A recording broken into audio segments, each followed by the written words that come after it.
Piperno, e saiu informação nas últimas horas, lá na ESPN, que o Palmeiras tem ali um desejo, um plano para tentar contratar o zagueiro Nino, que passou, né, pelo futebol brasileiro já, Fluminense, campeão pelo Fluminense, né, na Libertadores da América. A diretoria trabalha nos bastidores com uma estratégia incluindo definição de luvas, salários e comissões junto ao staff do atleta. O clube também prepara uma proposta ao Zenit que deve girar na casa dos 10 a 15 milhões de euros. E segundo a informação lá da ESPN, o Palmeiras avalia estar bem posicionado na disputa e conta com o fato de que o zagueiro vê com bons olhos o retorno ao futebol brasileiro, especialmente para, segundo a informação, atuar no Palmeiras.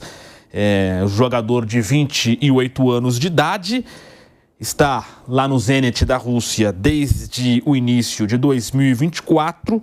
Ele foi vendido pelo Fluminense por 5 milhões de euros, ou seja, na cotação da época, cerca de 27 milhões de reais. Tem sido pouco utilizado, né? Aliás, tem sido uma peça bastante utilizada lá, né, na informação. Inclusive já atuou 66 jogos de 87 possíveis, ou seja, 75% das partidas e com 3 gols marcados. Claro que ainda é muito cedo para falar alguma coisa mais concreta, porque a informação fala aí até de futuro, né, e não é de momento, é muito prematuro ainda falar sobre isso, não foi contratado ainda, mas um zagueiro do nível do Nino é o que falta para esse time do Palmeiras? Seria, de fato, uma contratação ali importante? Valeria esse esforço?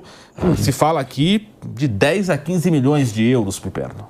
Bom, primeiro que seria, sim, um ótimo reforço. O Palmeiras precisa ter mais um zagueiro. Ano passado sofreu, por exemplo, nos momentos em que teve que contar com o Mikael. E veja, o Palmeiras contra o Chelsea, né, um jogo de quartas de final lá do Mundial, lá na Copa do Mundo de Clubes. O Palmeiras jogou com um lado esquerdo formado por Mikael e Vanderlan, né? O Piquerez estava suspenso, Gustavo Gomes suspenso, o Murilo contundido e tal, e o Palmeiras não tinha um outro zagueiro de bom nível. O que acontece em relação ao Nino também passa por... E veja, esse interesse do Palmeiras já tem pelo menos um mês. O Palmeiras está sondando, conversando lá pelo menos um mês. O problema, uma das questões é que o Zenit aprova o desempenho do Nino. O Nino é um jogador titular, um jogador que participa de toda a campanha. O Campeonato Russo, para quem não conhece, ele é um campeonato que para em dezembro e geralmente ele volta no final de janeiro. Esse ano, esse retorno ele foi adiado. A volta acontece só agora, no último final de semana de fevereiro. Então, os times saem para excursionar. O Zenit mesmo andou jogando lá no Oriente Médio. E aí, o Zenit, que é um clube que faz negócio toda hora, ele valoriza bastante o Nino, como eu disse, é um titular da equipe, mas ele toparia facilitar o negócio desde que ele conseguisse fechar a contratação de um zagueiro do CSKA Moscou chamado Igor Diviev. Esse jogador é apontado como o melhor zagueiro russo, não que atua na Rússia, mas russo de nascimento, é jogador da seleção. E o Zenit tenta contratar esse jogador e não conseguiu ainda, porque o CSKA tem todo o interesse em manter o jogador por lá. Então é claro que para liberar o Nino, o CSKA já gostaria de ter uma reposição em vista e até agora não conseguiu. O CSKA, ele foi um time que dominou o futebol da Rússia, ganhando aí um hexacampeonato, era absoluto, mais rico e tal. E, de repente, ele perdeu o último título para o Krasnodar, que é o atual líder, está 1 ponto à frente do Zenit. Então, e o campeonato já teve 18 rodadas disputadas, faltam 12. Ou seja, 60% do campeonato já foram disputados. Então, é óbvio que não é uma negociação fácil também por essa questão. Enquanto o CSA não contrata uma reposição à altura, o Nino vai ter a sua saída dificultada e vai ser mais caro. Se eles contratarem esse jogador, o Diviev, provavelmente aí o Palmeiras teria sua vida um pouco facilitada. Bruno Prado, Nino, nesses números que foram citados na reportagem, né, de 10 a 15 milhões de euros, é um bom valor, muito caro para um zagueiro? É uma peça que faria diferença no Palmeiras? O que você pensa a respeito disso, Bruno? Ele é um bom zagueiro, os valores hoje são altos, né, no mercado, né? Então o mercado hoje muito inflacionado. O Nino, ele joga num clube que não precisa de dinheiro, né? Esse é um negócio que complica um pouquinho, né? Porque negociar com o Zenit, você tem que chegar numa grana que eles achem interessante. Eles não estão precisando, né? Não é uma urgência. Eu tenho que vender jogador. O Cruzeiro, para tirar o Gerson de lá, teve que pagar quase 30 milhões de euros. Então, nunca é fácil negociar com o Zenit. Então, o Palmeiras tenta, ele é um bom zagueiro. O Palmeiras tem o Gustavo Gomes e o Murilo, que são zagueiros que já estão ficando mais velhos. O Murilo teve até uma queda de rendimento. O Gomes chegou a ter um ano ruim em 24, recuperou, voltou, está jogando em alto nível. O Fux também é um cara que deu certo. Mas eu vejo o Bruno Fux com uma característica assim, mais específica. Ele não é um cara tão forte fisicamente, mas ele com a bola no pé é muito bom. Então ele é o melhor zagueiro ali do Palmeiras com a bola no pé, de saída de bola, de passe. Mas às vezes num confronto mais físico ele tem mais dificuldade. Então acho que por isso que ainda o Murilo tem sido titular na maioria dos jogos. Que o Fux, em 2025, considero um ano melhor do Fux do que do Murilo. Mas tem alguns momentos que ele tem a dificuldade, aquele jogo no Maracanã com o Flamengo, ele sofreu muito com o Pedro, até na estreia esse ano no Brasileiro contra o Galo, o Abel coloca o Murilo em cima do Hulk, o Fux teria mais dificuldade para fazer isso, e o Nino acho que consegue equilibrar bem, ele tem um bom passe e é forte fisicamente, é bom pelo alto, então ele é um zagueiro muito bom, quando estava no Fluminense estava sendo convocado até para a seleção, mas aí se vai dar certo ou não depende, né? O Palmeiras vai ter que negociar com um clube que não está desesperado para vender jogador. Pois é, Mauro. Quer falar sobre isso, Mauro? Não. Esse negócio de mercado da bola, essas conversas aí, quando chegar o jogador, tiver realmente contratando, te fala. Especulação. O Palmeiras precisa de um zagueiro e não é bom zagueiro. Mais do que isso, é ficar esticando o assunto de quem vive de falar de mercado da bola, sabe? Mesmo quando não tem negociação. Isso é meio cansativo para mim, sinceramente.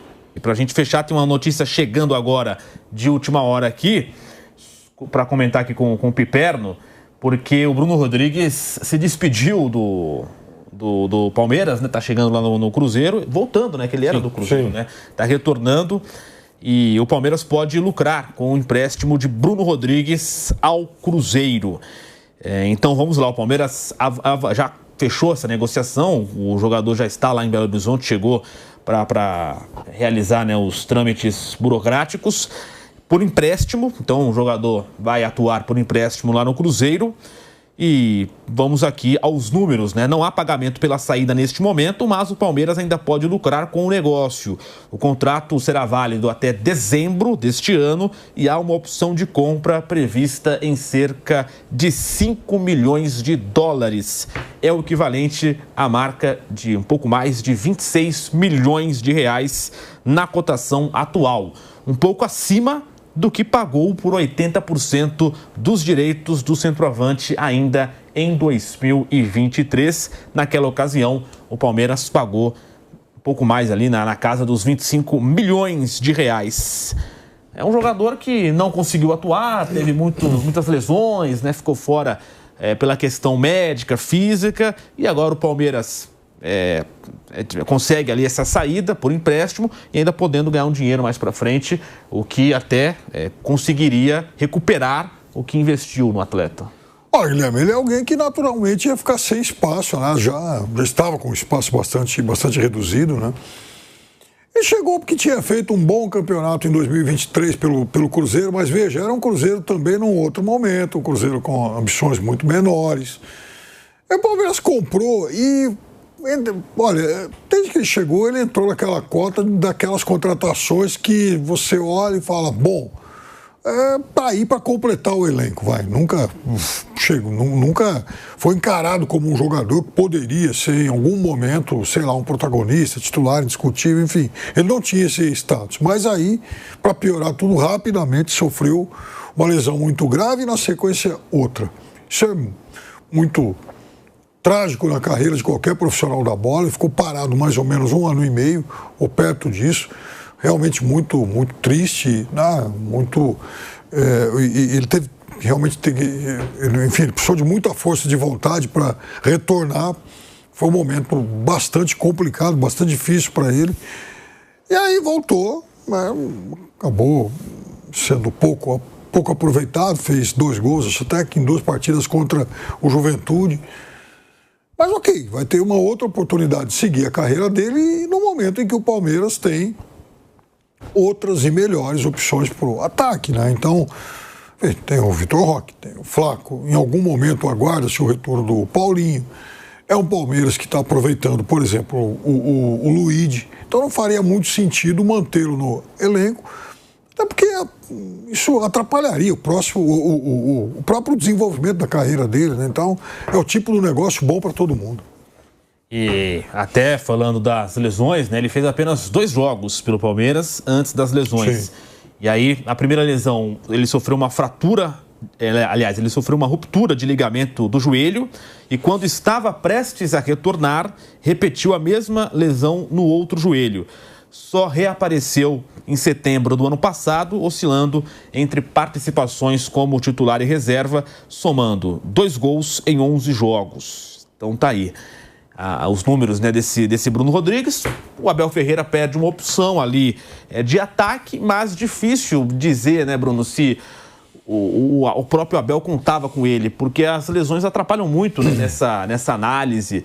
E se o clube liberou é porque entendia que o Bruno, até mesmo como um possível reserva, não acrescentava nesse momento. Acho que foi isso, né? O Luigi estava na frente dele, claramente, né? O Abel tem colocado o Luigi nos jogos, garoto, né? E até talvez outros, o Riquelme Felipe chegou a jogar. Então, o Bruno Rodrigues acho que não estava nos planos e a lesão, é difícil até avaliar a passagem dele pelo Palmeiras por causa das lesões, né? O cara ficou 1 ano e meio sem jogar. Isso muda. E acho que agora a preocupação tem que ser em tentar retomar a carreira dele jogando com mais frequência, porque é difícil, não é um cara que ficou tanto tempo parado com 2 lesões de joelho na sequência, ele pode, infelizmente, ter comprometido ali a carreira dele. Então, tomara, o que eu torço é que ele consiga jogar com frequência ali no Cruzeiro ou depois em qualquer outro clube que ele possa estar. Eu torço por isso, né? Nem estou pensando em jogar muito bem, fazer um monte de gol. Se conseguir, ótimo para ele.